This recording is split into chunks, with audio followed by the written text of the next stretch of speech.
はい、今回はたびたびリクエストもいただいていたエンペラーを改造していきます。僕みたいなレッツエンドゴー世代にとってエンペラーって言えば、スーパーミニ四駆シリーズのリバティエンペラーか、時期的に売り場を探せば見つかるかもしれないぐらいの雰囲気だったジオエンペラーあたりが思い浮かぶんですが、おそらく一般的に周りが言うエンペラーっていうのは、それ以前の第一次ブーム時代のエンペラーを指しているんだと思うんですね。そこでカタログなんかを見ながら過去のエンペラーを調べていくと、マグナムとかソニック並みに多いんですよね。エンペラーっていう名前のついたマシンが。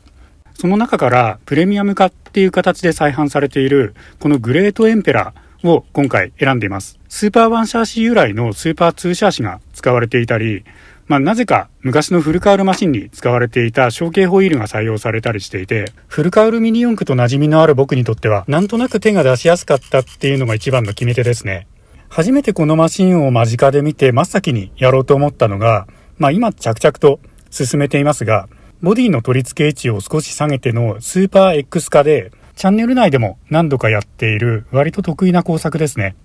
形はスーパー X シャーシとよく合っているので、干渉箇所のカットはかなり楽な部類だと思いますが、ちょっと面倒なのが別パーツになっているノーズで、もともとスーパー2シャーシのバンパーの裏からネジ止めする仕様になっていて、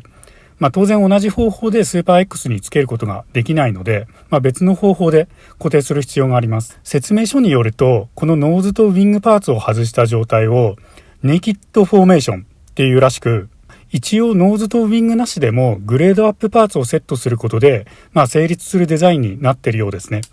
このノーズとウィングがあることで、ミニ F みたいなシルエットになるのがこのマシンのかっこいいところだと思うので、これを装着した上で FRP プレートの1枚ぐらいはつくような、そういう位置で固定を目指していきます。こんな感じでこのチャンネルではミニ四駆を見た目重視で作るっていうことをやってます。コンクールデレガンスといってミニ四駆を作品として見て楽しむ部門が正式にあって、レースと同じようにたびたび開催されています。このコンデレも実はかなり歴史が長くて、それこそ僕が小学生ぐらいの頃からジャパンカップとかオータムカップみたいな大きい大会が行われるたびに、その会場の一角にコンデレの受付があって、そこに作品を持ち込むとその場で展示してもらえるんですね。ちなみにこの写真は1998年のジャパンカップのコンデレ作品の一部になります。最近は大会がある現地に行かなくてもオンラインでの開催がメインになっているようなので、より気軽に参加しやすくなってますね。ただこのチャンネル内の僕の作品だけでコンデレ界隈全体を知るには、情報が足りていないところがあるんですね。もしこのチャンネルの動画を見てコースとかそういう走行させる環境はないんだけどミニ四駆ちょっと作ってみようかなとか、昔触ったことがあって久しぶりに作ってみたくなったという方は、タミヤさんのホームページや X とか超速ガイドみたいな書籍にも、過去のコンデレ作品が紹介されていたりするので、そちらも見てもらえると、コンデレがどういう世界なのかっていうのがよりわかりやすいと思います。そのコンデレっていうものを世間に知ってもらうための入り口の一つにでもなれたらいいかなと、そういうチャンネルになっています。今回第一次ブームのエンペラーとはいえ、僕が作るものなので、いつものように第二次ブームよりのエアロフォーメーションっていう感じに仕上がると思うので、完成を楽しみに見てもらえたらと思います。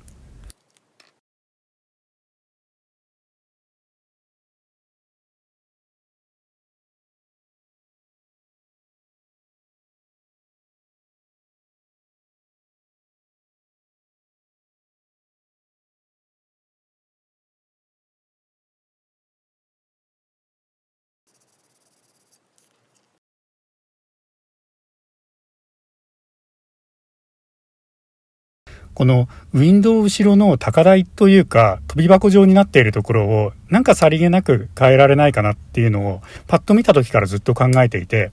横から見た時の台形を少し崩してやるだけで割と変わりそうだったので、後ろに伸びている角を平らにして、そのまた後ろの別パーツに流れがつながるような形に変えています。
プラ板やプラパイプは主にウェーブさんのものを使用しています。色がグレーで見やすいのと、特に 4mm のパイプはミニ四駆によくあるウィングなんかの取り付け穴にちょうどいいサイズなので、塗装する際の持ち手にしたり、穴の中に塗料が入らないように差し込んでやったりとか、ウィングやハイマウントパーツなんかを自作する時にも使えるので、持っておくと何かと便利だと思います。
今回メインになるこのメタルブラックに対して周りに使う色を少し明るめにしています。先に吹いている赤は真っ赤ではなくって、ソニックに使われているような朱色を選んでいたり、この後に出てくる緑も普通の単色の緑ではなくって調色して少し黄緑色に寄せたりしているんですね。相手が黒なので濃い赤濃い緑で埋もれないように少し明るくしてやった方が見栄えはいいんじゃないかっていう、そういう色選びですね。あとは最近青や黄色のマシンが続いていたので、そのあたりの色を避けたっていうのもありますね。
ホイールに使ったこのゴールドはかなり気に入っていて、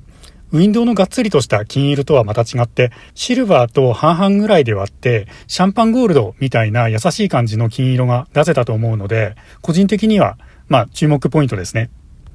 こういうドレスアップステッカーなんかを貼った後のクリアの吹き始めは、0.3 ミリ口径のハンドピースでスタートして薄く重ねてから 0.4 ミリや 0.5 ミリに変えて吹き出し量を増やしていきます。